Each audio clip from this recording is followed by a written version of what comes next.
Hi, Simon. Yeah, there's a lot of talk at the moment about cleaning, decontaminating fire kit.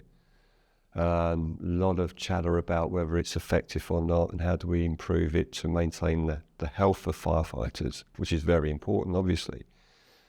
In your opinion, why does water washing fall short? The important distinction is that cleaning versus decontamination, because they're words that get conflated, but they're not the same thing. They're worlds apart, in fact. You know, cleaning associated with aqueous-based laundries, it's what we do at home. You know, when you're washing your jeans and your t-shirt and so forth, you put some heat into the water, you've got a certain amount of pressure, you use a chemistry, and the combination of these things is what cleans. It doesn't, however, decontaminate in the way that, you know, we've come to talk about in the fire sector. And the essential problem is when you've got a very, very complex piece of clothing, fire tunic, fire trouser, even a fire glove, or today's particulate-blocking hoods, the common thing that they all have is they have a waterproof breathable membrane. So whereas you can put those items into an aqueous-based system, you can play with the temperature, you can play with the chemistry, you can play with other types of additive like ozone, and try and optimize the result as best you can in an aqueous-based environment. At the end of the day, because the solution is water-based, you can't get into that waterproof breathable membrane. It's hydrophobic, it's water-gating. It doesn't really matter what you do with those variables awfully, you can't get into it. And the nano-contaminants, unfortunately, can get into it. Now, if they get stuck in there and they stayed stuck, that might be okay. But the reality is the evidence shows that that's not the case. They gas off. So when the firefighter's moving, creating sort of energy within the microclimate of that PP ensemble, particularly when there's radiant heat coming at them, they gas off, these nano-contaminants gas off from the waterproof breathable membrane. And then, of course, because the firefighter's working hard, they're hot and sweaty, their pores are open, unfortunately, the nano-contaminants can get in to the pores and then into the bloodstream. And this is the critical difference. Liquid carbon dioxide has a completely different surface viscosity from the water molecule and can, with pressure and the help of proprietary chemistries, flush those nano-contaminants out of the waterproof membrane in a way that's impossible to do in an aqueous-based environment. So what would you say to people that would argue that by increasing the temperature of an aqueous-based laundry system that you can achieve similar results? What would your point? Because there is still a place for water-based washing, I assume. Well, I mean, if I was a firefighter and I was working in an agricultural situation and I fell in a muddy bog, I don't think I need to use LCO₂. I think aqueous-based treatment would be perfectly suitable because my clothing is stained and it's dirty.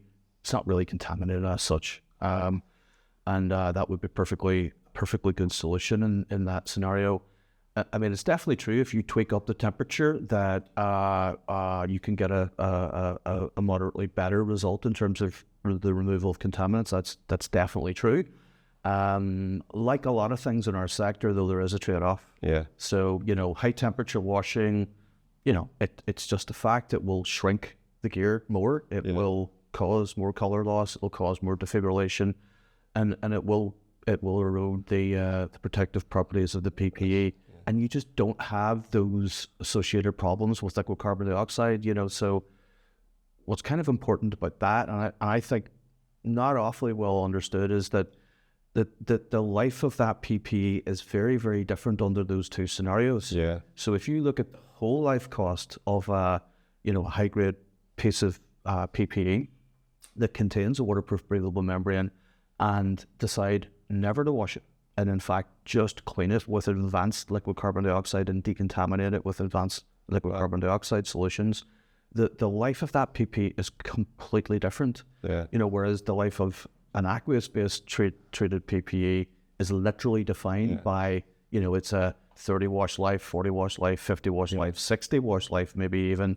certainly those parameters are being pushed, but the very fact that it's defined by the washing life tells you everything you need to know about the fact that the washing and drying PPE in that traditional way is actually harmful to the PPE. Okay, Simon, so we've talked a little bit there about the traditional methods of cleaning fire kit. Be great to get your understanding and experience. I know you've done a lot of research on this for many years, and it'd be great for us to just delve into the benefits of LCO₂. How does it work? What's different to that versus the traditional method of cleaning fire kit? It always comes back to that fundamental. The membranes that are in fire kit, the tunic, trouser, even the gloves, and as I mentioned before, even today's sort of particulate-blocking hoods, they all have that membrane in them. And the membrane is really, really good at doing what it says on the tin. It's waterproof and breathable, so it's helpful in that way. It's also a very, very important protective element in that sort of tri-layer scenario. But because it is waterproof, the water's just not effective. It might do a pretty good job of cleaning the exterior and the interior fabrics, but that waterproof breathable membrane is always going to prove really an impossible challenge for it. Right. And because of the fact that the combination of pressure and proprietary chemistries and liquid carbon dioxide's molecular size, the difference is that molecule can get in and using the combination of those factors penetrate all of the PPE in a way that's impossible with water and flush those nano-contaminants out. And that's the key difference. That's the transformative difference. At the end of the day, the Finnish occupational health research that I know you've seen, showed that somewhere in the bounds of 15 to 40% is what you could expect from water-based industrial laundering. In reality, it's a bit complicated, but probably more like 15 in the commercial reality. But we can achieve really high levels of efficacy with liquid carbon dioxide, advanced liquid carbon dioxide technologies, where you're up in the zone of 99% for a lot of nano-contaminants. You mentioned there advanced. You keep mentioning advanced. There's something I just want to tease out that perhaps listeners won't be aware of, and that's the two different types of LCO₂ technology. There's the initial LCO₂ technology, but now there's this advanced or LCO₂ plus that I believe Deconology is LCO₂ plus. So can you just explain what the difference is between the two systems so that people can be aware? They're essentially two tried and tested methodologies that are in the marketplace. Both largely heavily used in North America and the United States. Right. But the essential difference is traditional CO₂ technology, which we at Hunter refer to as CO₂ basic, essentially requires you to wash with an aqueous-based system and dry, and then CO₂ the gear. Okay. So with that one, then you're still getting some of the harmful impacts then because you're washing it. Yeah. Exactly. That the downsides of washing and drying are still present. Right. And in fact, in some ways, whilst it's helpful then to put the CO₂ process to that and drive the efficacy levels up, you've got a very extended process and you're still damaging the PPE. Yeah. That's the problem. But with liquid carbon dioxide plus, which we call Deconology, you're cleaning and you're decontaminating in one machine with one process with absolutely no need for water, and therefore the damaging effect that you get from the agitation in a water-based system and in a drying system is completely different. It's much, much less damaging on the PPE. And I'd imagine, one of the things I know when I was in the service you suffered with was shrinkage. You've got specially measured for your kit. It comes back from the laundry and suddenly the leggings are riding up over the boots and you just not got that comfort anymore. Mm-hmm. So you said there's no water obviously with the LCO₂ plus the advanced system. So I assume there's going to be minimal shrinkage then. Yeah, really, really minimal shrinkage. Not comparable at all. There's significant shrinkage with an aqueous-based system where you need to dry, and almost no shrinkage at all with the liquid carbon dioxide advanced technology. So taking that one step further, then that means I'm assuming you can turn the kit around a lot quicker, because with aqueous-based you have to have that very long protracted drying, so that you don't get the shrinkage to combat that. Mm-hmm. With LCO₂, plus it's there ready to go within. It's amazing, and it's amazing to see the reaction on people's faces whenever they interact with the machine for the first time, because when you touch the PPE that's been processed, and it feels like it's wet initially, your brain's almost telling you this is wet, and it isn't. It's just cold. And because there's no water to make it wet. And so when you take the PPE out of the machine and just leave it in ambient conditions, you don't need any heating of any description. Within 10 minutes you can wear that gear. So your ability to get that back out into the field and create maximum optimal operational uptime is it's really enhanced. So we've talked very much about traditional methods of cleaning fire kit, aqueous-based.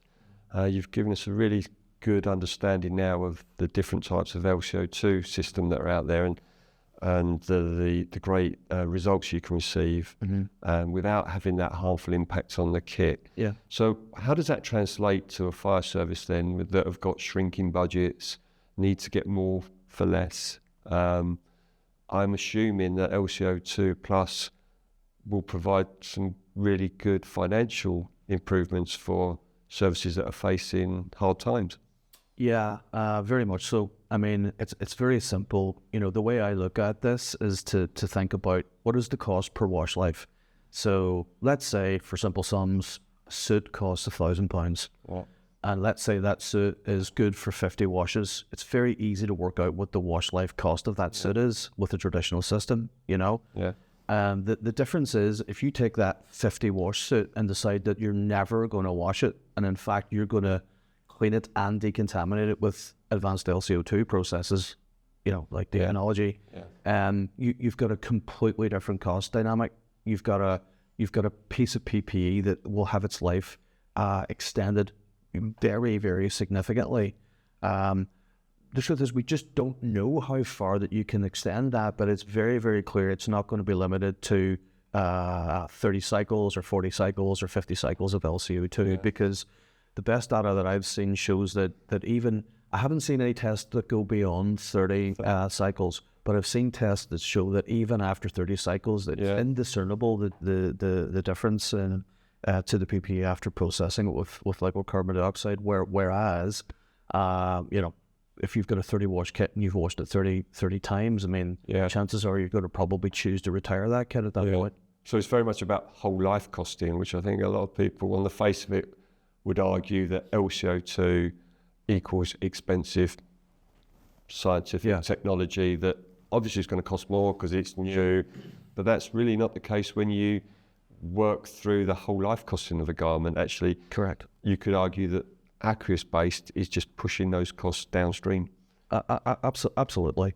You've got something that's really quite easily definable and something that is very, very extended and advantageous financially ultimately. So I think if someone believes that using LCO₂ is going to end up costing them in totality more money, I don't think that's the case. No. And of course the new standard, British standard, ISO 23616, see, that actually advocates new technologies, and I think it actually specifically mentions LCO₂ in that document. So services are clearly being directed to looking at the new technologies that are out there. But what you're actually saying is, don't be afraid of any sort of concerns about high costs at the start, because actually, one, we don't know that is the case. Each service will need to look at their wash cycles to know how expensive it may or may not be initially, but over the period of the garment, you're going to recoup those costs. And I assume, I'm thinking back in my days, I'd be thinking, well, perhaps going back to your earlier point that we turn the kit around quicker, perhaps I don't need as much pull stock either. So, correct. So I might not need as much initial kit, I won't need as much pull stock, it's being turned around quicker, and it's lasting beyond the 40 wash cycles of traditional kit. Is that a fair summation? 100%. And in the new world, whereby increasing amounts of fire service clients are going to take, a technical rescue solution and choose to use their AN469 kit less, which definitely is a good idea. It's an expensive piece of kit if you can use it less and use something that's actually more fit for purpose and lower cost. That's obviously a great solution. And if you've chosen a sort of a rescue suit that's got a membrane in it, it's going to give you a very good level of protection in the same way the structural suit does in that way. And then of course you can apply liquid carbon dioxide to that solution as well, and thereby extend the life of that different type of PPE. So Simon, just to sort of come to end on another strong point. I mean, modern fire services really need to think about sustainability. It's an important agenda. What would you say to those that were considering embarking on an LCO₂ process? Is it sustainable? What does it do to the environment? Are there benefits? Are there drawbacks even? Well, there's definitely benefits. There's definitely significant benefits. I mean, even a residential washing machine, it's now pretty widely known that when you're washing your ordinary clothes in a domestic machine, you're flushing microplastics into the human water system. Yeah. And they're kind of nano, so they will make their way in through the filtering that you've got on washing machines and so forth, and into the human water system, and then we end up drinking them. It's demonstrably true that we tend to find that people's blood from all over the world will have a certain amount of these poisons inside our blood. And that's the same with an industrial washing machine, except when you're washing something that is heavily contaminated, like fire kit, not only are you going to be washing nanoplastics, you're washing forever chemicals like PFAS into the human water system, and they're forever chemicals. We can't get rid of them. They're going to pass through the filters and into the human water system. We all drink them. It's a technology. Aqueous-based technology is a technology with a significant downside risk in terms of sustainability. In that sense, as opposed to LCO₂. LCO₂, closed loop system. We're taking recycled CO2 in the first instance, and we're using it over and over and over again in a really sophisticated closed loop system. But importantly, because there's no water coming into the machine, and therefore no water coming out of the machine and going into the human water system, those risks don't exist. You've got a closed loop system. You've got a comprehensive process that is trying to take those nano-contaminants and break them down as far as possible, and those then can simply be removed by a specialist hazmat company at the appropriate time. So do you need a lot of LCO₂ for this, or is it recycled and reused? Constantly recycled. Actually, we don't use much of the proprietary chemistry or the CO2 in a single cycle, because we're recovering so much of both of those things. That's really sustainable. It's a really sustainable process, Yeah. So to summarise then, LCO₂ is not only respecting the technical aspects of the garment, so you're able to ensure firefighters remain safe, which is very important. Obviously, they're going into extreme environments. So the protective qualities of these technical garments are being maintained. Yeah. The heat, the flame resistance, the breathability, so they can do their job effectively when they're in the most extreme environment. But also, it looks at the other side of health and safety, and it really focuses on keeping firefighters healthier, because you're decontaminating the kit, so they're not suffering these long latency diseases. So really, it just sounds almost too good to be true. I think that's part of the challenge with the education system that needs to sit around this. It is novel, it is innovative, and it almost does sound too good to be true. But the reality is the evidence is out there. It's mostly NFPA. It's American evidence. As we stand, the NFPA test methodologies are all we've got. On a global basis. We don't have UK or European standards to test against in the way that the Americans do. So for now, it's the best show in town to use that analysis and that data, and that data is available. That they've proven LCO₂ works and works much better than aqueous-based solutions. So So very much so, and you know, partly what has driven that in the United States is that it's a very litigious environment. Yeah. And you know, this is the sort of unknown cost that is, you know, at least potentially downstream. Certainly seems to me to be coming closer and closer to a moment where we're going to have what they have in the United States, Australia, New Zealand, and Canada. They've presumptive legislation. In fact, I was reading an article just this week. Apparently, Norway has introduced presumptive legislation now. So it's coming, and there's a real and very substantial cost associated with, you know, compensatory payouts to firefighters who've been unfortunate enough to get a firefighter cancer. So that's really interesting. But just to conclude, then we've got fire services listening in, hopefully, and where can they go to get that independent reassurance that what we're saying here actually is underpinned by scientific rigor? Is there could they go to the Hunter website? Where can they find this underpinning knowledge to reassure themselves that actually this is rooted in science and it's not just a clever sales pitch? I think you have to go down the independent route and look to the NFPA data that's publicly available and published. Look at the Finnish Occupational Health study that shows that aqueous-based technologies, you know, get a result of around about 15 to 40% decontaminating effect on PPE, and the explanation of the limitations of that. Yeah. And look towards the NFPA data to see how much better you can achieve in terms of results from a liquid carbon dioxide machine. Yeah, and I suppose like the Intox Fire research paper that's going on at Ulster University, all of that would be supporting evidence around the dangers of contaminants passing through fire kits. So there is a lot of science-based research being undertaken as we speak. Mm-hmm.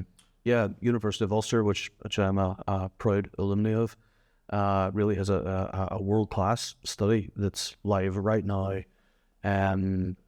Global participants, and they're doing some fantastic work in the Intox Fire program to study fire contaminants, how these nano-contaminants pass through the layers, what the challenges are of in terms of removal and how they might be removed, and why some are more persistent than others, and it's fascinating. It's world-beating data. Yeah, so good look forward there for more research to come. Very much so. Brilliant. Thank you, Simon. It was really interesting. Cheers, Chris.